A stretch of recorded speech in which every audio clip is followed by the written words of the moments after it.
I could have swore this movie's been talked about on this channel before. Maybe it's been hard to re-upload because of all the dirty language in the other video. I guess that gives me, the Cinema Snob, a chance to talk about a movie about music snobs. I've referenced it enough times on this show. Rocket's Your Decision is arguably the most notorious of all the religious anti-rock and roll movies or programs. Released in 1982, the film comes from Olive's Film Productions, and with the possessive S, I guess they own the movie and the word presents. The company also produced the film Test of Faith, which appears to have the exact same plot as God's Not Dead. Yes, give me God's Not Dead in the 1980s Unsolved Mysteries filter. Both films are directed by John Taylor, and this one is written by, that joke writes itself. The writer is a total Richardson. This is the story of Jeff, who is given 2 weeks to discover why rock music is evil. Jeff is played by Ty Taylor.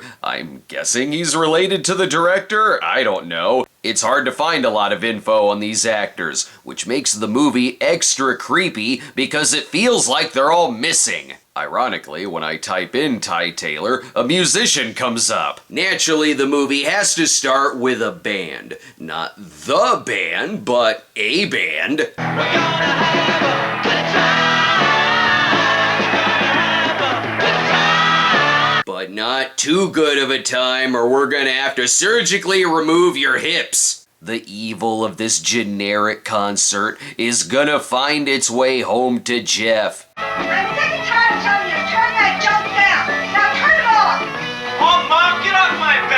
Let the boy shock his monkey in peace. Did I say boy? I meant 27 years old. He's got his tape deck ready to mock Jesus' walk on water. Can't walk on the water. And if you can't tell yet, it's 1982. Look, his mom gets a call from everyone's wood-paneled living room. He left for church in quite a huff. Really, Arthur, I just don't know what we're going to do about it.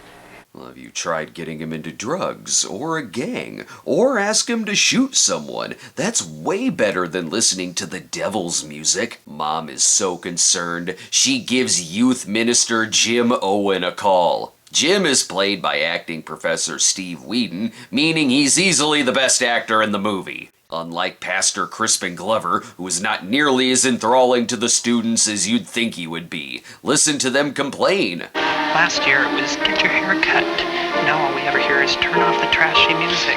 Yeah, but they've given up asking people in the 80s to get a good haircut. Jeff seems troubled. What's wrong with me? I can't tell them. They'd only laugh. Why are religious anti-rock movies written the same way as a coming-out movie? As you can see, it's been a busy day for Jeff. You're home early. How was the youth meeting tonight? Oh, it was pretty good. 2 kids got saved. Yeah, we knocked the soda out of their hands before they died of sugar rush. Anyway, Jeff, go to sleep. I gotta get back to banging your dad. He doesn't quite go to sleep yet, because the evil music here is so on the nose they're literally singing about devils and demons.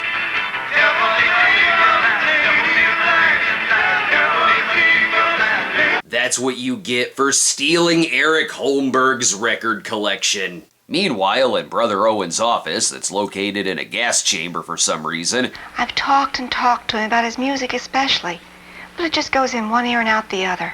Ma'am, I've got 3 teenage pregnancies to deal with, and a choir boy with a cocaine addiction. But sure, Jeff's taste in music takes top priority. I think they may be taking Jeff's music more seriously than Jeff is.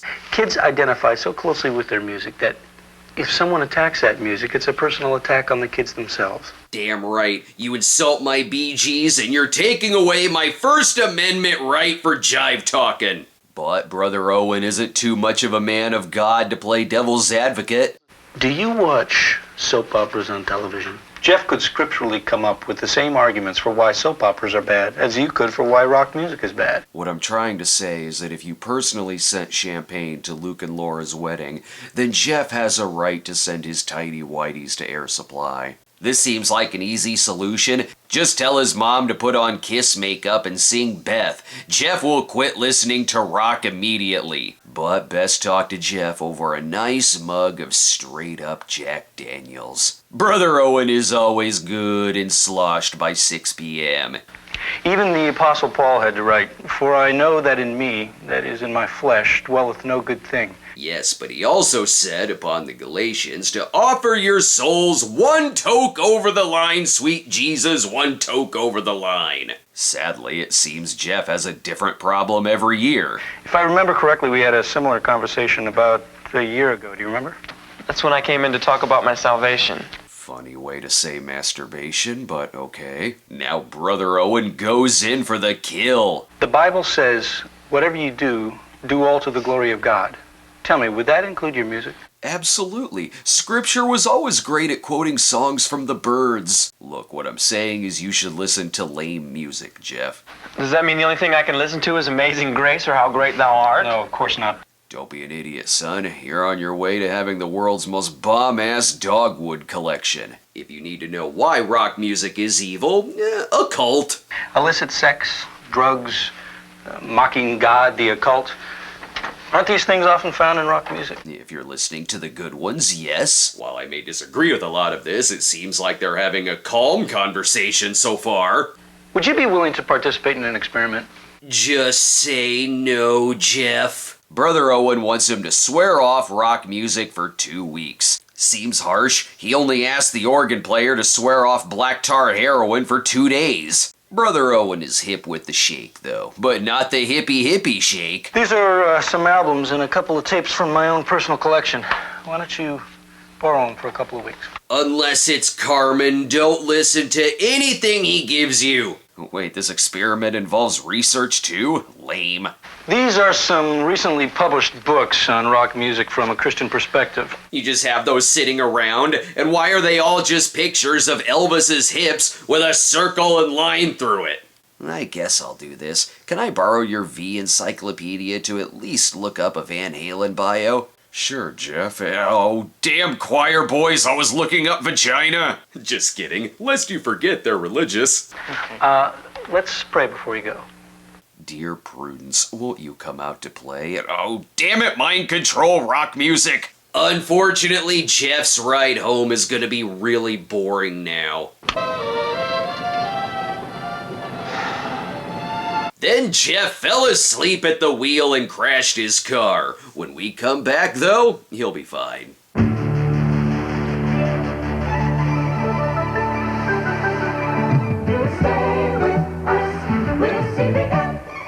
Don't turn the dial, won't you stay for a while? We want to entertain you. Stay with us. We're CBS. Now it's time to meet Melissa, one of the people whose life Jeff is gonna ruin. On the plus side, this is a step up from the last time she saw him performing a big beat alone in his room. Their chemistry is about as horny as the wall behind them. It's pretty. I like the color. Men. You wouldn't know pretty if it slapped you in the face. Okay, then why do you dress just like him? You both look like you were birthed by the brawny man. But remember, rock music is bad. A good snuff film to watch, though? Oh, that's fine. Jeff, look, he's gonna shoot her! Oh. Great. See, that wouldn't have happened if he didn't have those evil hot butter albums. Oh, and she wants him to take her to a concert for her birthday. I see that going well. Jeff, did you get the tickets to the rock concert? Jeff, did you get the... Look, I'm going through an anti-rock phase right now, so it's important I ruin your birthday. After all, your day is really my day. I have never been hotter for Jeff. Well, the Bible does say that everything we do should glorify Christ. So Jim wants me to research rock music. It was then she made her decision to never sleep with Jeff. My point is, Jeff, that you're a terrible person. Here, you should read some of this too. I never realized before how bad a lot of that music is. But we could do something else for your birthday, like stack slices of Wonder Bread while quoting the Song of Solomon. I'm sure there's some other guy who will take her. And I'm going to the concert. Maybe with Dennis. He'd love to go out with me. Damn, cock-blocked by Dennis Yost once again. Things never change. Christian movies back then still featured basketball and talking chicks, man. Hey, come over to my house later on. I'll show you what I'm talking about. Oh man, don't start preaching at me. Plus a couple bros getting ready for a hard banging. Or carefully inspecting his albums, such as Lynn's Skin. Oh, nice try, movie. I can clearly tell that's a King Harvest album. Jeff is a rock historian. Over half of those songs, either the titles or the lyrics, have something to do with sex. Yes, calling Alabama sweet home is clearly a sin. He says so in the lyrics. He misses Alabama once again and thinks it's a sin. Plus, they're occultists, and my sources trust me, bro. And if we buy their albums, then we're putting money in their pockets. We're actually paying for their sin. And with that, he inspired Marty to create Napster so he doesn't have to pay for sin. His buddies aren't the only ones Jeff is pestering. I talked to 2 different record clerks at the shop at the mall. They said that the average age of a person buying a Kiss album was 12 years old. He was then banned from the mall for being too interested in 12-year-olds. Need another example? I even saw a little kid buying Rolling Stone's Start Me Up. I followed him all the way home in my van, and not once did he give Christ any satisfaction. Things are turning into hell around here. Now Jeff's friends are resorting to walking the dark and dirty streets, entering businesses to say, hey Mac, you got any Curtis Mayfield? Be my pusher, man. Oh, great, it's you, Jeff. I just wanted to make sure you weren't so angry with me. I acted pretty stupid. I'm sorry. Don't worry about it. You're sorry? Dude is still making your birthday about himself. But maybe he's flirting. His bread hat could be a subtle way of saying, baby, I'ma want you. Let's go to the point for some hard petting. What if you went to Brother Owen and explained about our plans? Melissa, I thought we'd gotten that settled. Yeah, we're doing what I want on your birthday. She will force him to listen to rock and roll music any old way you use it. I think you're acting selfish. I'm acting selfish. It's my car. You know, if he wasn't such a selfish dick, I'd say he has a point. I kinda like his research, though, in that I'm getting the nostalgia feels going through an old record store, only in my case, I wasn't bullied. I tried to interview 2 teenagers in the record department, but when they found out I was a Christian, they hassled me a little bit. It's because you're creeping everyone out, you asshole, like when you think you're demon-possessed. Just walking by the audio store with the music playing, I just stopped there. Or maybe he's ADHD and attracted to the light, but nah, I'm sure he's possessed by a demon of rock. Wait till he tells Brother Owen all about this, when Brother Owen is severely hungover and needs a gallon of black coffee. Turns out Brother Owen used to be a rock and roll musician, and God knows what else because he's a little vague. Some sinful habits I had to get rid of instantly, but other things, well, I had to give them up. No longer do I hollow out a cucumber and stick my dick in it to make it dance the hustle. I wonder if there's any regrets here. It's not only rock music now, but my friendship with Marty's shaky because of all this. And Melissa's not exactly happy. Christ, I've ruined this kid's life. Just listen to your Andrew Gold albums, Jeff. You already are a lonely boy. You could almost take a drink every time the movie says the word decision. If I make my decision one way, my friends are going to hate me, and if I make my decision the other way, my parents are going to kill me. It's my decision. That's about the 12th time he's said that. Yeah, sure, it's his decision that they're all pushing him so hard in one direction he's crashing into a wall. I really want to know what happened to this kid. I know more about the Big Spring Cafe from Huntsville, Alabama than I do Ty Taylor. Anyway, he's got a call on the payphone because the stupid dishwasher put the work phone in the fryer again. Oh, Jeff, want to have some fun? We're invited to a party at Marty's tonight. He just called me. You're inviting Jeff to the party? What, were the police and your grandmother too busy? Never mind, this party is so happening that they're ready to not only play Anticipation on the NES, but pose for the cover as well. Why did you invite Jeff? We only have a Buttercreamers reunion every 10 years, and Jeff is gonna ruin it. No, seriously, he ruins the party. What's the idea? With what? You mean the music? That's right, Jeff doesn't listen to rock music, therefore no one is allowed to listen. This is now Jeff's party. Hell, even Jeff asks why they invited him, which is another fair question. He's still a dick, though. This movie doesn't feel Christian. It feels like it's a slippery slope to the Heaven's Gate cult. Jeff ain't never gonna change. Jeff, you've been letting those books you've been reading That's fill your right. heads with... That's right. I've learned quite a bit these last 2 weeks. This is like one of those teen PSAs about cult brainwashing, only if it were on the side of joining the cult. He could have had a worse night, though. Mom has been wiping down that same spot on the counter for 5 hours because that's all she has in life. Back to Jeff's nervous breakdown. I am really disappointed in you, young man. But I thought it was his decision. I'll give Mom a free pass. She at least gets to slap Jeff. With your nose in the soap operas all day, they're nothing but sex with commercials. You're a hypocrite. A hypocrite. Christ, why didn't I just let my son listen to his albums? Now he's acting like he's one record scratch away from shooting up the Piggly Wiggly. Let's take another commercial break so Mom can cry herself to sleep.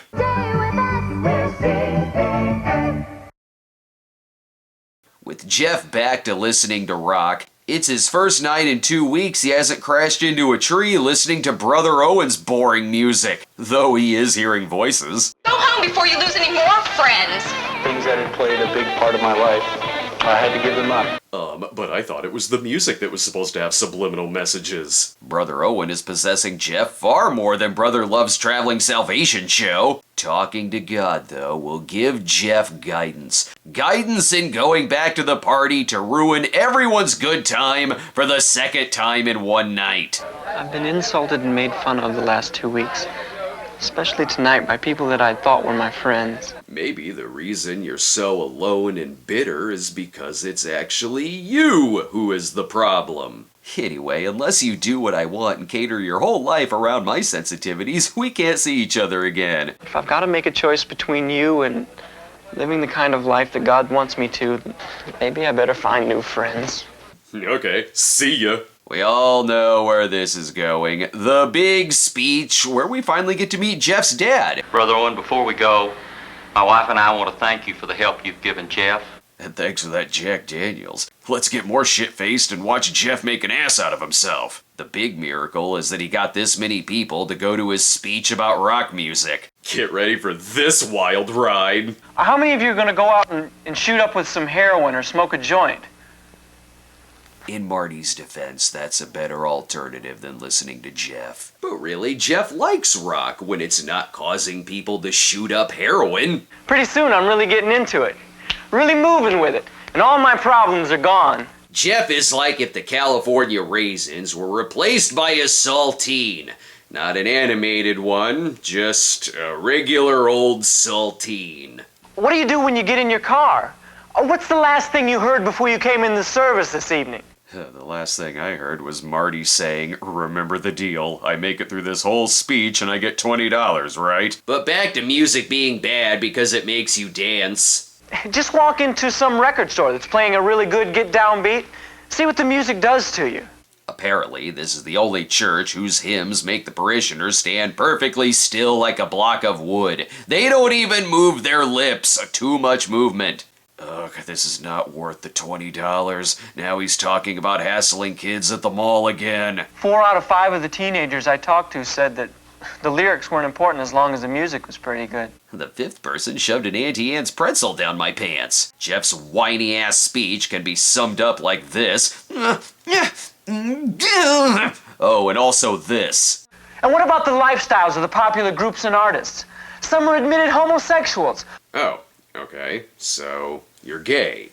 He brings up drug addiction too, which we all know has never happened to a religious person or minister. Otherwise, he'd have to leave the church. He begins quoting different songs, as if the actor has just been told what they are with no context. Forgive me if I end up quoting the other review. I've been searching for the daughter of the devil himself.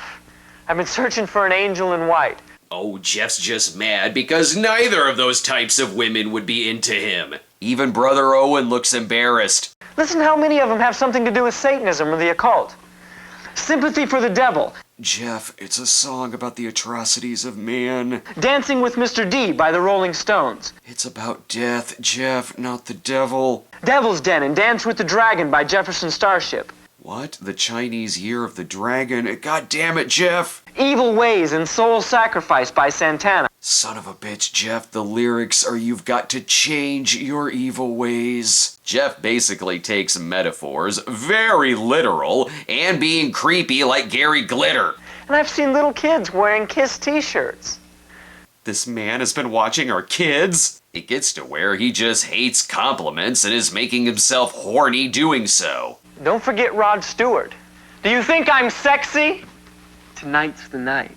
I have a severe erection and had to move behind the podium, you understand. This is someone banking on the audience having never heard of these songs and just taking him at his word. Even Barry Manilow wrote in one of his hits, Could It Be Magic? And he's supposed to be mild. Barry Manilow is hardcore, like the G.G. Allen of soft rock. Folks, as you can see, I'm better than all of you and would never stoop to your level. I go to school with most of you. The other kids at school know that I'm a Christian. But if they don't see me acting any different than they act, then what are they going to think? Now I think I know why I couldn't find Ty Taylor. He did not survive high school. Bad decision, Jeff. I've made my decision. What's yours? I am gone for 2 weeks and my wife ruined our son? He'll be living with us when he's 40. Some of them look scared, like Christ, he is a mother's little helper, as in Norman Bates. It's okay, it doesn't end too dramatic. Everything that we do should be to glorify Jesus Christ. Still not as embarrassing as Disco Demolition Night. It's ironic the movie hates rock music so much since the movie goes gold. My god, this movie's just as depressing now as it's always been. When you break it down, it's just about this normal kid with a normal teen attitude being warped by his pearl-clutching mother into a judgmental, abrasive, selfish, fire and brimstone bigot. It's not enough that Jeff doesn't want to listen to rock music, he will make damn sure no one else will either. And if they attempt to, he will do his damnedest to make everyone around him miserable and make them all feel like terrible people for it. This movie is a blueprint on how to parody any fundamentalist satanic panic movie. And dear Lord, does it make me want to see the director's other films. I hope you enjoyed this stroll back through Rocket's Your Decision. We'll get back to some horror films soon, but really, none of them are gonna be as scary as this film. And this is my favorite right here. Hell ain't a bad place to be.